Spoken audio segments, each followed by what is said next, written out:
Bien, jóvenes, este es el tema nuevo, vídeo uno, y es el tema de la Revolución Rusa. Pero también vamos a ver la situación de Rusia pues hasta el año, pues, hasta 1939. Vamos a ello. Tenemos que empezar yéndonos hacia atrás, porque ahora mismo estábamos en la paz de Versalles en 1919, ¿no? Tenemos que irnos a finales del siglo pasado, del siglo XIX, a 1890 y tanto, 1900 poco. ¿Y cómo estaba en Rusia? Pues en Rusia sabéis que era un imperio. Era el imperio ruso gobernado por la dinastía Romanov. Y uno de esos viejos imperios, es decir, un imperio que no había hecho su revolución burguesa. O sea, en la Rusia zarista no había, pues, los 7 puntos, no estaban los 7 puntos del liberalismo que hemos visto, los de la soberanía nacional, división de poderes, sufragio, derechos fundamentales, elecciones, isonomía, etcétera. Entonces, era un país que estaba muy, muy, muy anticuado, muy, muy, muy anticuado. Era una autocracia, o sea, era el gobierno del zar, técnicamente, aunque luego estaban los ministros y de hecho había una Duma, pero era básicamente el gobierno del zar. Este es el zar Nicolás II Romanov. Y este es el escudo de los Romanov, que es el escudo del Imperio Ruso, el águila de las dos cabezas. Cuidado que también los austriacos tienen un águila de dos cabezas, vayamos a liarnos. Pero el águila de dos cabezas de los Romanov. Este era el zar Nicolás II. Y lo tenemos. El zar. Y esta es su familia. Esta es la zarina, Alejandra, y tenían 4 niñas y un niño, el zarevich. ¿Entendéis lo que es el zarevich? El zarevich es el heredero del imperio. Pero es una familia que tiene un problema gordo porque tienen un caso de hemofilia. De hecho, el zarevich tiene hemofilia. Hemofilia es una enfermedad de la sangre que curiosamente transmiten las mujeres, transmiten las madres, pero sufren los varones. Se le había pegado su madre Alejandra. Y que hace que, ¿sabéis lo que son las plaquetas? Tú tienes muy pocas plaquetas en la sangre. Entonces la gente hemofílica, cuando se corta, pues la sangre no coagula, no se cierra la herida. Cuando tú te haces un corte, está sangrando y al rato la sangre se hace una costra, ¿verdad? Una costra casi negra, roja, muy oscura. Pues bien, eso es lo que no le pasa a los hemofílicos. A los hemofílicos no hay manera que se les forme esa costra, que las plaquetas cierren la herida al contacto con el oxígeno del aire y entonces sangran, oye, que se pueden morir. Entonces, a este niño, pues el pobre, esto es un drama para esta familia, porque la madre sabe que se lo ha pasado al niño, para ella es un drama, el niño es el único heredero varón, tendría que ser zar, pero un zar hemofílico es que si te caes y te haces una herida, es un problema, es un gran problema. Y luego encima tiene 4 hermanas mayores, que están todo el rato pues cuidando de él. Es como si tuviera 5 madres, ¿lo entendéis? El niño tiene un padre y 5 madres, porque estas 4 hermanas lo cuidan como si fuera pues eso. Entonces, es un caso, la verdad que es una familia, como familia, son una familia muy tierna, dan penita. El padre viendo que el niño estaba con la madre y las 5 hermanas, que las 4 hermanas, que iba a estar ahí, le puso como niñera a este tío. O sea, cogió un marinero del Mar Negro, un tío, hecho y derecho, y lo puso a cuidar del niño como su canguro, para que lo cuidara, para que el niño estuviera también con hombres, porque es que el niño se pasaba la vida entre una madre y la otra hermana le daba un beso, otra le daba no sé qué, lo cuidaban y dice, mira, vamos a dejar al niño que crezca pues como un mocito. Y por eso le puso este hombre, que por cierto tuvo una fidelidad absoluta hacia este niño. Bien, tenemos a San Nicolás, la zarina y el zarevi, un problema familiar que luego va a salir, que es la hemofilia. Y luego tenemos el Imperio Ruso. A ver, ¿qué tenemos que saber? Pues sabéis que el Imperio Ruso no tiene salida a mares libres y tal y cual, el transiberiano. En aquella época el Imperio Ruso tenía 2 capitales. En verano la capital era Moscú, pero en invierno la capital es San Petersburgo, que luego le cambiaron el nombre en la la Gran Guerra, y le llamaron Petrogrado. Es decir, San Petersburgo, que ahora se llama San Petersburgo. Pero, y Petrogrado es lo mismo. Es que Petersburg significa la ciudad de Pedro en alemán. ¿A que no sabéis qué significa Petrogrado en ruso? Pues lo mismo, la ciudad de Pedro. O sea, Petrogrado y Petersburgo significan exactamente lo mismo. Entonces, tiene los dos nombres. Pero en este tema, a la ciudad le vamos a llamar San Petersburgo. Perdón, antes que Pablo, le vamos a llamar Petrogrado. Perdón, aquí estoy fatal. Ya sabéis que ya a mi edad, ya las cosas. Le vamos a llamar Petrogrado. Pero vamos, que si decís San Petersburgo tampoco es un drama. Pero yo voy a decir mucho la palabra Petrogrado, porque si vamos a ir a Petrogrado y es San Petersburgo. Esta es Petrogrado, la ciudad de Pedro. Bien, está Moscú, y en Moscú los zares viven en el Kremlin. Este es el palacio del zar, que es un palacio tremendo, ¿no? Está fortificado, una fortificación de la Edad Media, y en medio, pues este pedazo de palacio increíble. Este es el Kremlin, chulísimo. Esta es la Plaza Roja que hay delante del Kremlin. Esta es la Catedral de San Basilio. Y en San Petersburgo, Petrogrado, Petrogrado, está el Palacio de Invierno, que es el sitio, el Palacio de los Zares, en la otra capital.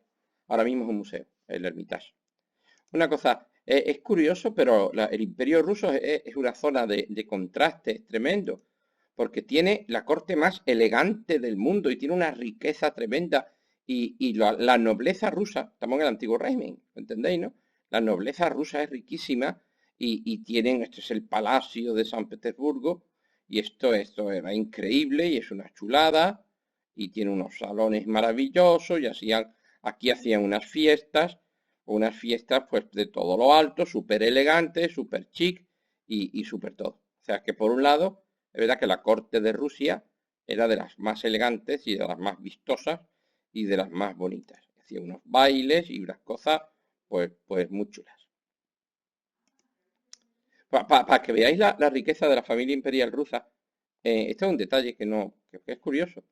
Sabéis que cuando llega la Semana Santa, lo que es la Pascua, es muy típico hacer huevos de Pascua. Ahora mismo se hacen huevos de chocolate.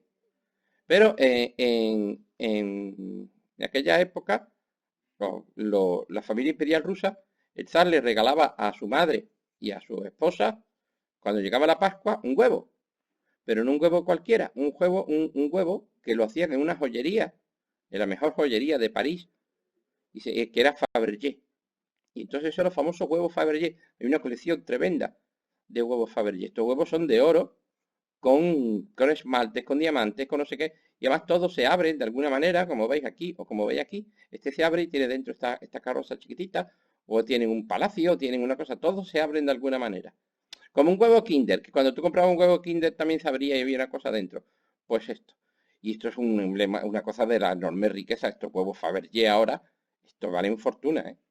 Fortuna porque os diga, no solo por los materiales que están hechos, que ya es caro, es que es oro, vamos, y que si jamás hay diamantes y brillantes y esmaltes y no sé qué, es que los hacía el joyero más famosísimo de todo París, el señor Fabergé.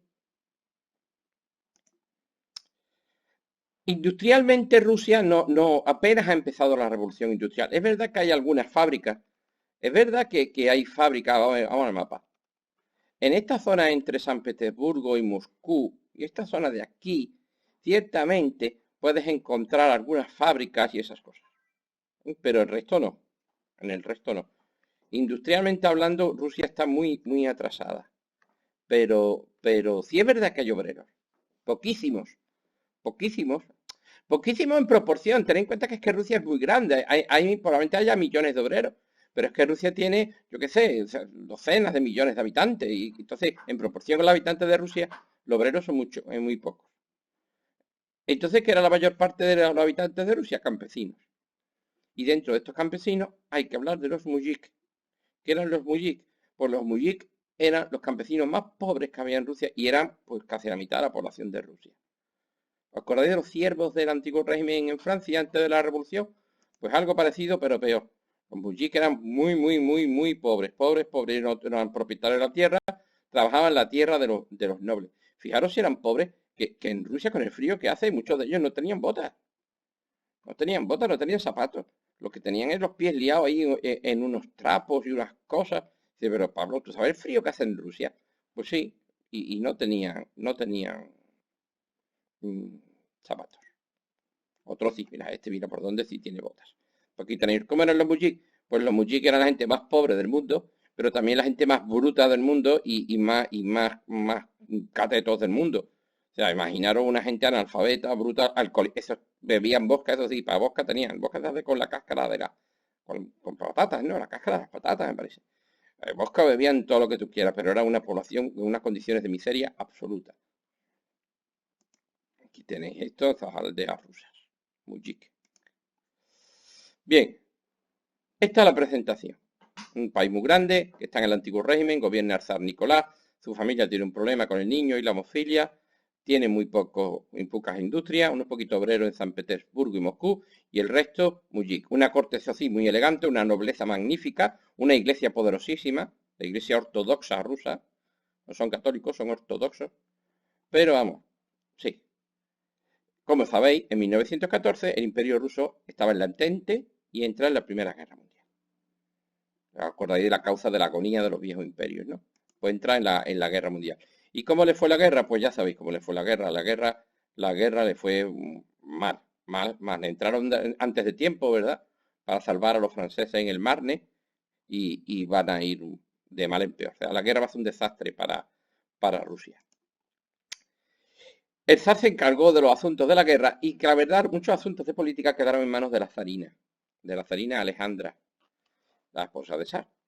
Y aquí es donde hubo un escándalo tremendo, y es el caso Rasputín, por culpa de este tío, Gregorio Rasputín. ¿Quién era? Era un mujik, era un campesino ahí más bruto que la más, pero que luego por H o por B se había metido como a cura. Él decía que era un pope. Un pope es algo parecido a un cura, pero no era un cura, era como un santón, una especie de curandero, y se había hecho muy famoso. Era altísimo, tenía los ojos muy azules, y era muy grande y muy alto, muy porquísimo, muy feísimo, muy feísimo, feísimo con ganas. Y, y este tío había tenido cierta fama en la corte. ¿Por qué? Porque era una especie de curandero. Y aquí es donde la zarina se acordó de su niño. De su niño, el Zarevis, que tiene hemofilia. Y entonces llevaron a Rasputín. El zar estaba en la guerra, ¿eh? El zar estaba por ahí haciendo cosas. Llevaron a, a Rasputín a ver al niño. Y mira por dónde que Rasputín tenía una mano excelente. Cuando el niño se caía, cuando el niño sangraba, Rasputín conseguía que dejara de sangrar. Y Rasputín conseguía que el niño mejorara muchísimo. Se discuten mucho los métodos de Rasputín, cómo lo hacía, porque este hombre no es médico, ¿eh? Este hombre es un bestia de cuidado. Parece que se habla que es hipnosis o si es sugestión, pero el caso es que cuando el niño se caía y sangraba, pues llegaba Rasputín y lo curaba. Entonces, ¿qué pasó? Que Rasputín termina controlando la zarina, la zarina está chochi con Rasputín y lo tiene ahí en la corte. Fíjate, este hombre tan elegante, tan majo, tan chic, y lo tienen allí en la corte, miradlo aquí en medio, y todas las grandes duquesas, y las baronesas, y las condesas, y las marquesas, están ahí Rasputín, que si Rasputín para allá, Rasputín para acá. Rasputín era el tío más corrupto y sinvergüenza, y está metiendo dinero, vamos, es que está influenciando a los políticos, es que vamos, que está terminando gobernando Rusia, casi. Y encima se contaba de que las mujeres con Rasputín se volvían locas.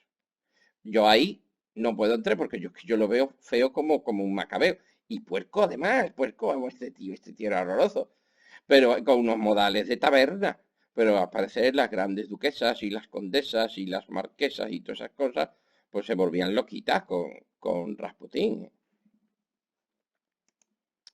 Este dibujo revolucionario, ya lo veremos, es muy curioso, ¿no? Aquí está el zar y la zarina, y veis cómo es Rasputín el que termina mandando en Rusia. Y eso fue un escándalo, porque el tío era odioso, y el tío era un ladrón, y el tío era un sinvergüenza. pero como tenía en un puño a la zarina con el rollo de la hemofilia del Zarevich, el tío es que termina mandando en Rusia. O sea, que este impresentable termina mandando en Rusia. El zar lo desterraba, dice, zar Rasputín, a Siberia que ya estoy harto de ti. Pero es verdad que en cuanto el niño se caía y se ponía malo, la zarina lo hacía volver. Entonces era un problema tremendo. Y este problema dejó en ridículo a la familia imperial rusa. Porque claro, esto era un caso de tanto sinvergoncerío, ¿no? De ver que la familia imperial rusa no controlaba nada. ¿Cómo puede ser que Rusia, por culpa de la zarina y de no sé qué, que sí, que a todo el mundo le daba pena al niño? Pero es que Rusia, tú no puedes dejar Rusia en manos de este tío. Al final, ¿qué pasó? Pues mira, que hay un príncipe que al parecer no le hace mucha gracia que Rasputín le ponga los cuernos y esas cosas. Os digo que Rasputín tenía mucho éxito con las condesas y esas cosas. El príncipe Yusupov, no hace falta que sepáis el nombre del príncipe, y lo invitaron, lo invitaron a su palacio y le ofrecieron vodka y le ofrecieron unos pastelitos que por cierto tenían cianuro. Y va el tío y no se muere. O sea, le dan cianuro como para matar a un caballo. Y va el tío y no se muere. Y entonces le pegaron. El tío, el Rasputín se dio cuenta, empezó a haber una pelea. Le inyectaron, me parece que ni siquiera recordar, que le llegaron a inyectar veneno con una jeringa en el cuello. Y nada, y al final le pegaron con una cadena, lo liaron con una cadena, le dieron varios tiros y lo amarraron con la cadena y entre cuatro o cinco, ¿eh? Y lo tiraron al río Neva. Y ahí, que estaba vivo todavía cuando lo tiraron al río, se ahogó.